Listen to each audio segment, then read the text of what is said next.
Today, let's talk about gear and what's in my camera bag.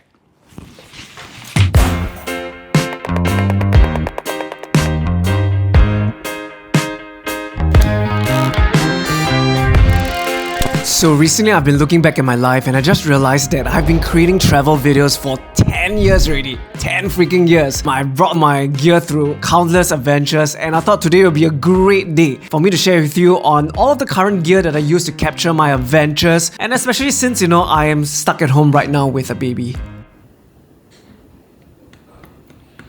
Let's just start off by talking about the camera bag that I use today. So right now I'm using this backpack. This is the Shimoda Explore V2 30 liters, and to me this is pretty much the perfect travel camera backpack for me. Very close to it because it is water resistant from the top to the bottom, so my gear has never been wet, and there are shit tons of compartments in this to help me organize my gear. It's a very well thought out bag, and the internal structures is very sturdy. There's a metal frame to it, so it's very hard to knock it down, and it's very comfortable to wear because of this white straps over here that helps to distribute the weight evenly. So all in all, really a thumbs up. I would say the only thing is that I wish the top is a roll top so that it's expandable, and also the price this is not cheap. This is about 600 Singapore dollars, so it is a very expensive backpack, but to me it's definitely a worthy investment, especially since I'm doing this as a career and I love it. Next, for my backpack, I have the Wandrd Rogue Sling 9 liters. This sling bag is really good. It looks really aesthetic and I really love the look of it, and functionally it is also really good. I mean, it is water resistant throughout the bag, and it's very comfortable. This is the most comfortable sling bag I've ever worn. It doesn't feel heavy no matter what gear that I put in it because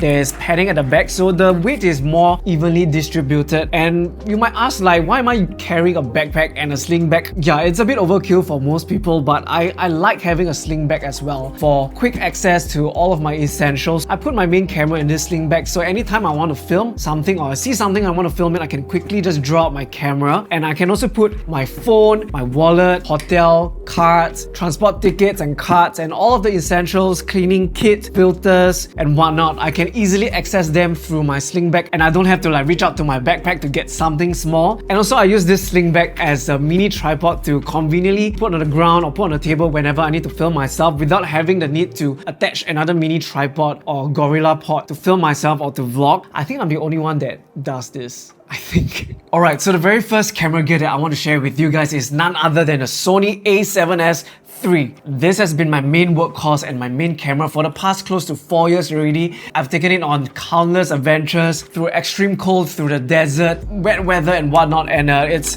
been rock solid. It's been very reliable for me, and the footage coming out of this is just really beautiful. It shoots beautiful 4K footages up to about 120 frames per second without any crop, which is really awesome. And when it comes to low light, this camera slays it. Low light is its middle name. The low light footage really is pretty clean and it looks really good. And I also use this camera to take my photos, although it's only up to 12 megapixels, which isn't awesome, but I'm mainly posting on social media, so it's not much of an issue. And this has been a great hybrid camera for me, and hopefully in the next version, or maybe the a7S4, I do look forward for Sony to upgrade the camera sensor to be 24 megapixels and for the camera to shoot in 6K. I think that would be really the perfect hybrid camera for me. So now let's go down to the lenses that I have and I use. So the very first lens I want to share with you guys is the Sony 16-35 f2.8 G Master Mark II version. This is an ultra wide angle zoom lens. I have this lens pretty much 80% of the time on my camera because it really is very suitable for what I do. It's very versatile. On the 16mm side of things, it is really wide. It's great for vlogging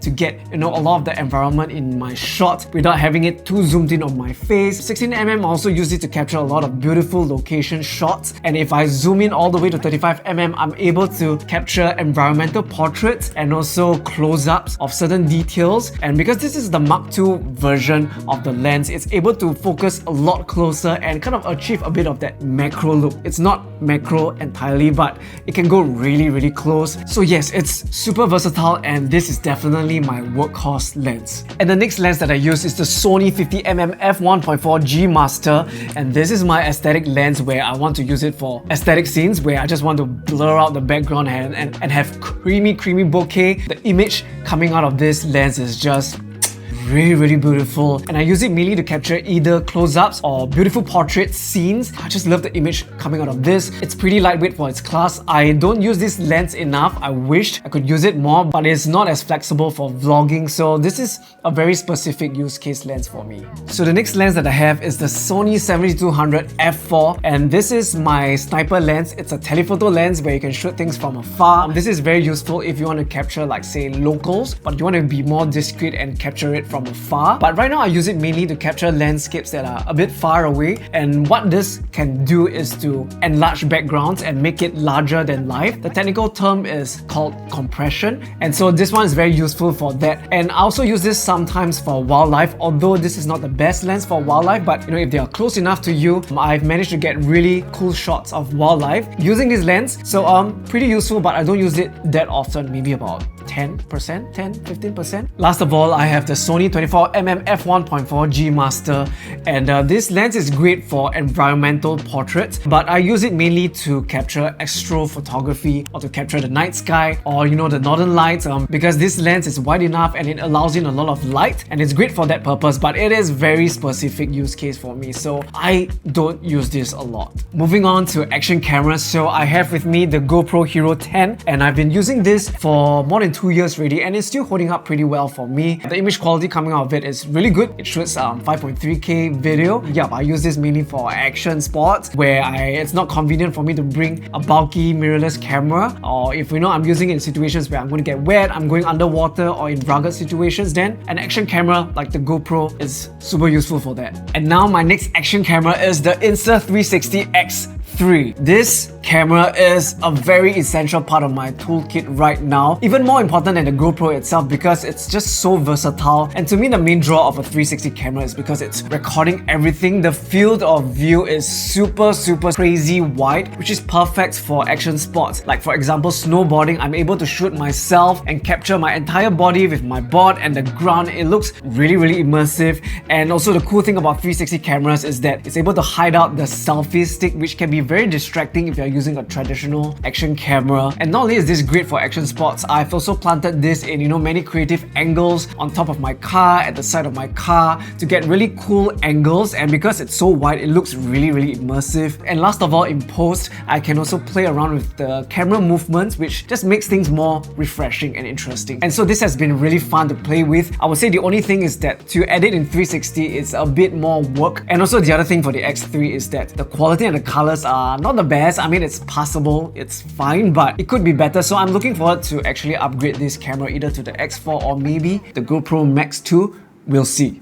Now let's move on to drones. So I am using the DJI Mavic Air 2S, and drones are great for capturing aerial shots of your locations. And this drone is the perfect balance of quality and compactness. It folds up really nicely and packs really nicely in my backpack. Doesn't take up a lot of space, and it is pretty lightweight. It's about like 500 grams. So I really like it a lot, and the image coming out of this drone is just really beautiful. Whether it's video or photo, for video it shoots 5.3K, and this drone is also able to withstand really strong wind. I remember I was in Mongolia and the wind was just pounding on the drone. I thought it would get blown away, but it was able to still fly through the wind. Yeah, it's a very sturdy drone, has all the features that I need. The only thing that I wished for this drone, maybe for the next version, is to have a telephoto lens where I can take more zoomed in shots. That would be really awesome. But all in all, this is a solid drone. And now let's talk about tripods. I love this tripod to the death. This is the Ulanzi 0F38 travel tripod, and it is the lightest tripod I've ever used, and it's so nice and pleasant to use this. It's so easy and quick to deploy, and off I go. I can deploy the tripod really quickly. I can mount the camera really quickly because there's a quick release on this tripod itself. I can dismount it also really quickly, and there you go, just like that. Pop. I can just keep the tripod again really quickly and keep it in the sling just like that and carry it around me. It is about 1.1 kg.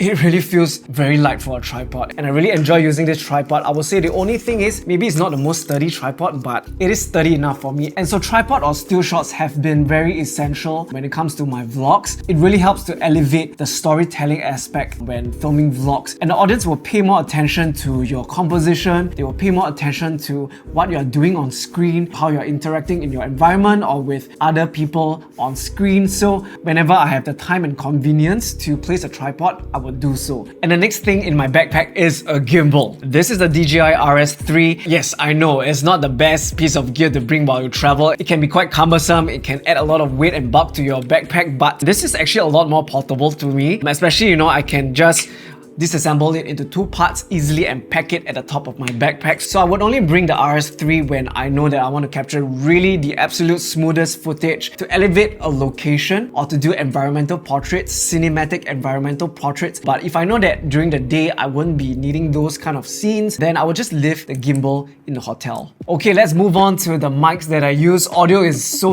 important. Even if you have great visuals, if your audio is shit, the video will be shit to watch as well. So the first mic that I use for my travels is this shotgun mic, the Rode Videomic NTG. And now I've mounted the mic to the camera and I love the sound of this mic. It is very high quality. It has a very warm sounding tone which really suits my voice. I really like the sound quality, and the only thing is that it is a little bit bulky, especially with this furry thing on the mic, the dead cat on. It does take up quite a bit of space, and also it connects to the camera via a cable, which isn't the best. It has failed me a couple of times already where the audio did not go through and it's just empty audio, nothing recorded, which makes me so mad. And also bring a second shotgun mic in case one breaks down, and this one is the Sony ECM-B1M, and I love the functionality of this mic because it's able to just connect directly to your camera's hot shoe, and you don't need to charge any batteries, you don't need to have any cables to connect to the camera. And this mic is very compact and very small, fits in my sling bag really well. But the only thing is that I mean it's subjective. I think that the sound quality is not as good as the Rode Videomic NTG. This one still sounds decent, but I still prefer the sound of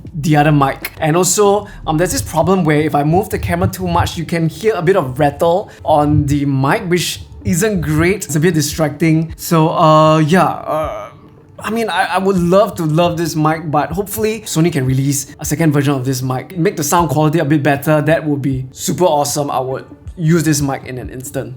Okay, last of all, my latest addition to my gear kit is investing in a wireless microphone. So shotgun mics are great when you're vlogging and talking within an arm's length, but other than that, if you are talking a bit further away, the audio quality isn't going to be that good. Hence, that's where the wireless microphone comes in, where, you know, I can go really far away and the audio quality is going to be very consistent. And also it helps me to create more variations in my scenes where I can just talk really far away and it just makes it more interesting. Or if I'm doing an interview with someone, then, you know, having a wireless mic is a no-brainer. So right now, I just recently bought this wireless microphone as the Hollyland Luck M2.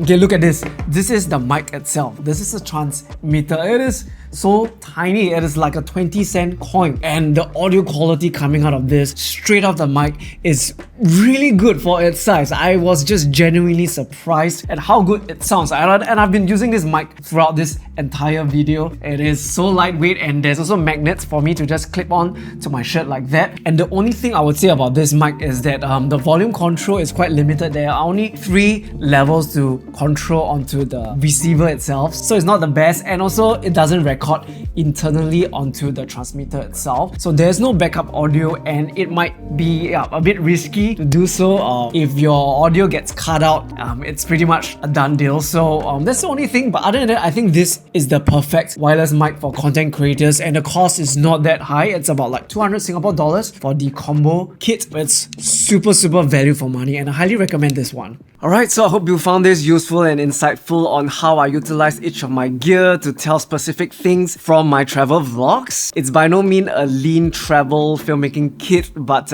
it's the right balance for me. I still want to keep the quality as high as possible while still being as mobile as possible. With my aging body, it's definitely not getting easy, but we'll see.